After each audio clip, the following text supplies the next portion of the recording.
Hello friends, कैसे हैं आप सभी। Myself Bharat Kurseja, faculty of chemistry, आप सभी स्टूडेंट्स का एक बार फिर से तहे दिल से पूरे जोश जुनून और हिम्मत के साथ हार्दिक अभिनंदन करता हूं।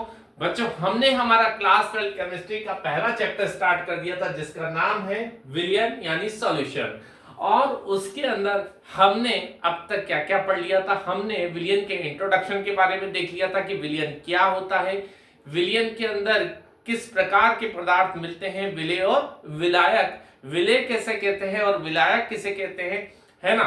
और विलेय की जो मात्रा है उसके आधार पर विलियन के कितने प्रकार हो जाते हैं, विलियन के कितने गुण होते हैं, किस प्रकार के गुण होते हैं, ये सारी बातें हम अपने लास्ट लेक्चर तक कंप्लीट कर चुके हैं। आज दोस्तों हम जो पढ़ने जा रहे हैं, एक हमने विलियन का प्रकार पढ़ा था विलेय की मात्रा के आधार पर, और वो था सांद्र विलियन और तनु विलियन।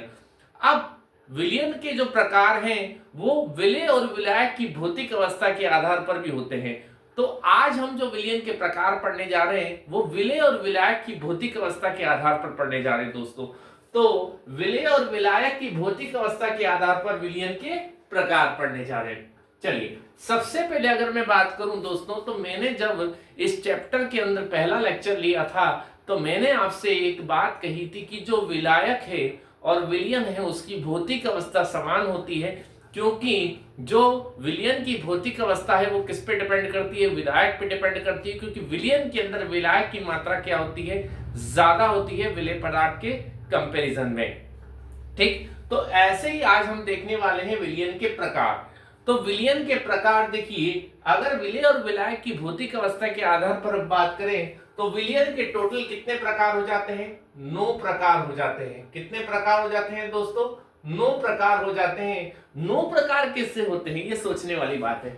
देखिए विलायक अगर हमारा क्या हो, ठोस हो, तो विलायक अगर ठोस है तो एक बार विलेय ठोस भी लिया जा सकता है, द्रव भी लिया जा सकता है और गैस भी लिया जा सकता है।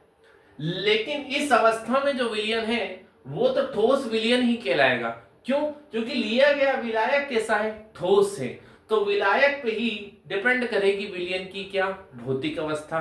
ठीक, इसी तरीके से एक बार हम विलायक के रूप में किसको लें, द्रव को लें, है ना। लेकिन विलेय किसको लें, ठोस को। विलायक के रूप में किसको लें, द्रव को। लेकिन विलेय के रूप में किसको लें, द्रव को। विलायक के रूप में किसको लें, द्रव को। लेकिन विलेय के रूप में किसको लें, गैस को। यानी एक बार हम यहां पर विलायक को ठोस के रूप में ले चुके हैं, लेकिन विलेय को हम ठोस, द्रव, गैस तीनों रूपों में ले सकते हैं। एक बार हमने द्रव को विलायक के रूप में लिया और विलेय को हम ठोस, द्रव, गैस तीनों के रूप में ले सकते हैं। उसी तरीके से अब यहां पर जो द्रव है वो क्या है, विलियन है।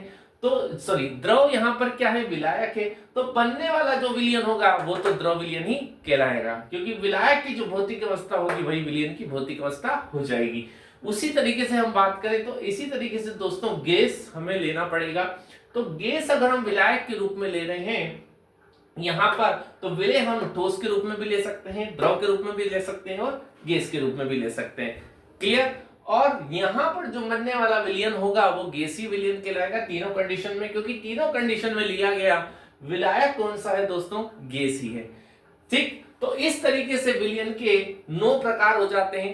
3 प्रकार के तो हमारे ठोस विलियन बनते हैं, 3 प्रकार के हमारे द्रव विलियन बन जाते हैं, 3 ही प्रकार के हमारे गैसीय विलियन बन जाते हैं विलेय विलायक की भौतिक अवस्था के आधार पर। ये तो हमने विलियन के प्रकारों की बात कर ली।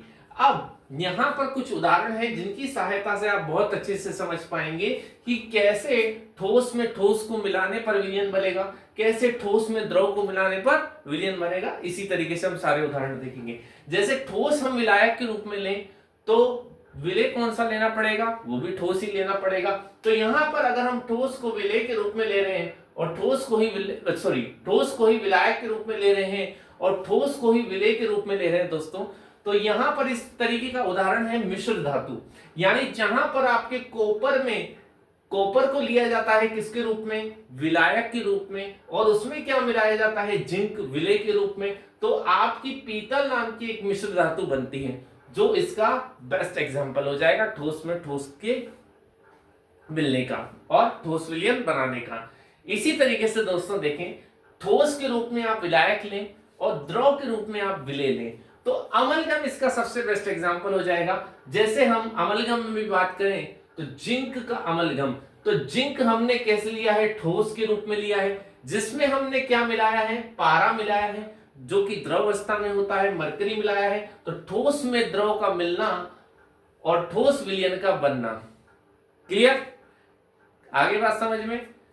ठोस में अब हम किसको मिला रहे हैं, गैस को मिला रहे हैं। अब ठोस के रूप में हमने लिया किसको, निकल, प्लेटिनम या लेड की धातु को लिया, है ना। उसमें हमने क्या मिलाया, उस पर हमने क्या किया, जो गैस है उसको विलय के रूप में ले रहे हैं हम, तो उस पर हमने क्या किया, हाइड्रोजन गैस का अधिशोषण करवा दिया।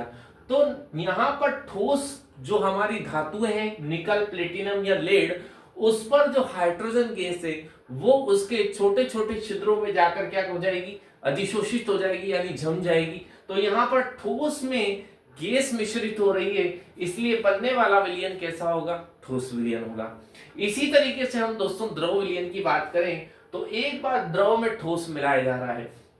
अब द्रव में ठोस यानी जैसे हम यहाँ बात करें नमक का, शक्कर का, ग्लूकोज या जलीय विलयन, इसका बेस्ट एग्जांपल होने वाला है। जैसे हम जल को किसके रूप में ले लें, द्रव के रूप में ले लें, है ना, और हम इसमें ठोस के रूप में या तो नमक मिला लें या तो शक्कर मिला लें या ग्लूकोज मिलाकर हम विलयन बनाएं, तो ऐसा विलयन द्रव विलयन ही बनेगा, कोई दिक्कत नहीं है। चलिए अब बात करते हैं द्रव में द्रव की।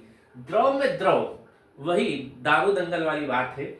अल्कोहल का जलीय विलयन दोस्तों इसका बेस्ट एग्जांपल होने वाला है। क्यों होने वाला है, उसका भी रीजन है। देखिए द्रव के रूप में आप किसको ले रहे हैं, जल को ले रहे हैं, विलायक, और द्रव के रूप में आप किसको ले रहे हैं, विलय के रूप में, यानी अल्कोहल। तो जब जल में अल्कोहल को मिला दें तो ये इसका बेस्ट एग्जांपल होगा कि नहीं होगा, होगा।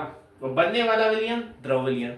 ऐसे द्रव में गैस को जब मिलाएंगे तो द्रव में गैस को मिलाने पर जैसे आपने देखा होगा कि जो जलीय जीव जंतु होते हैं वो जल में जो है वो श्वास ग्रहण करते हैं। क्यों ग्रहण करते हैं, क्योंकि जल में क्या घुली होती है दोस्तों, ऑक्सीजन गैस घुली होती है। तो यहाँ पर द्रव में गैस घुली हुई है, यानी जल में द्रव में क्या हुई है, घुली हुई है, गैस घुली हुई है। ऐसे ही सोडा वाटर की अगर हम बात करें तो जो सोडा वाटर होता है आपका, उसके अंदर कौन सी गैस होती है दोस्तों, CO2 गैस होती है। तो वहां जल में क्या होता है, द्रव में क्या होता है, आपके गैस मिली हुई होती है। तो ये इसका बेस्ट एग्जांपल हो जाएगा। उसके बाद हम बात करें दोस्तों गैसीय विलयन की। तो गैसीय विलयन की अगर हम बात करें हैं तो यहां पर गैस में ठोस को मिला रहे हैं पहले। तो गैस वायु, उसमें उड़ने वाले धूल के कण किस रूप में होते हैं, ठोस के रूप में। तो वायु में धूल के कण, ये भी इसका एग्जांपल हो सकता है। या वायु में ऊर्ध्वपातन, जो वायु है उसमें जो ऊर्ध्वपातित पदार्थ है जैसे कपूर है, I2 है, NH4Cl, इनका क्या होता है दोस्तों, वायु में तो ये क्रिस्टल के रूप में है, लेकिन क्रिस्टल के रूप से इनका गैसीय रूप में परिवर्तन हो रहा है, ऊर्ध्वपातन हो रहा है। तो यहाँ पर वायु में तो ये किस रूप में उपस्थित है, फिलहाल तो क्रिस्टल रूप में उपस्थित है, लेकिन इनका क्या होता है, ऊर्ध्वपातन, यानी ये गैसीय अवस्था में बदलने वाले होते हैं।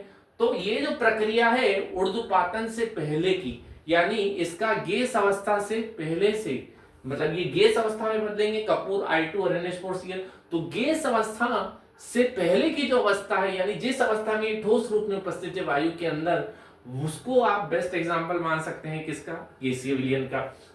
उसके बाद हम देखें तो गैस में द्रव की अगर बात करें तो गैस हमने ली वायु, और उसमें द्रव के रूप में क्या है, जलवाष्प, ये तो आप जानते हैं। तो वायु में जलवाष्प, और या फिर हम इसका दें तो N2 गैस जो होती है उस नाइट्रोजन गैस के अंदर अगर हम क्या मिला दें, मरकरी की वाष्प मिला दें। तो नाइट्रोजन तो कैसी अवस्था में है, गैस अवस्था में, और मरकरी आपका कैसी अवस्था में दोस्तों, द्रव अवस्था में। तो गैस में द्रव का ये बेस्ट एग्जांपल हो जाएगा, है ना। तो बनने वाला विलयन कैसा होगा, गैसीय विलयन होगा। ऐसे ही गैस में गैस मिक्स कर रहे हैं आप, तो जैसे N2 और O2 गैस का मिश्रण बनेगा, तो गैस में गैस मिक्स कर दिया आपने, तो यहाँ पर नाइट्रोजन मोनोऑक्साइड बन जाएगा, है ना। या फिर H2 और O2 गैस के जो है वो मिश्रण से क्या बनता है, आपका वाटर बनता है। तो H2 और O2 गैस का मिश्रण भी आप कह सकते हैं, है ना। तो इस तरीके से आप यहाँ पर गैस में गैस को मिक्स करके क्या बना सकते हैं, गैसीय विलयन बना सकते हैं। तो यहाँ पर मैंने आपको विलयन के प्रकार बताए। विलय और विलायक की भौतिक अवस्था के आधार पर 9 प्रकार हो जाते हैं। जहां लिया गया विलायक अगर ठोस है तो बनने वाला विलयन भी ठोस ही होगा, लिया गया विलायक द्रव है तो बनने वाला विलयन भी द्रव विलयन होगा, लिया गया विलायक अगर गैस है तो बनने वाला विलयन भी गैसीय विलयन होगा।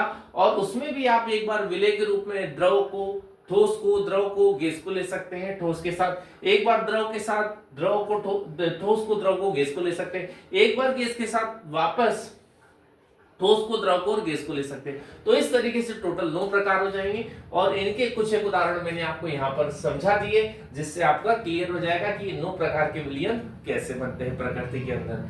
तो यहाँ तक कोई दिक्कत, कोई समस्या नहीं होगी, क्लियर हो गया होगा आई थिंक।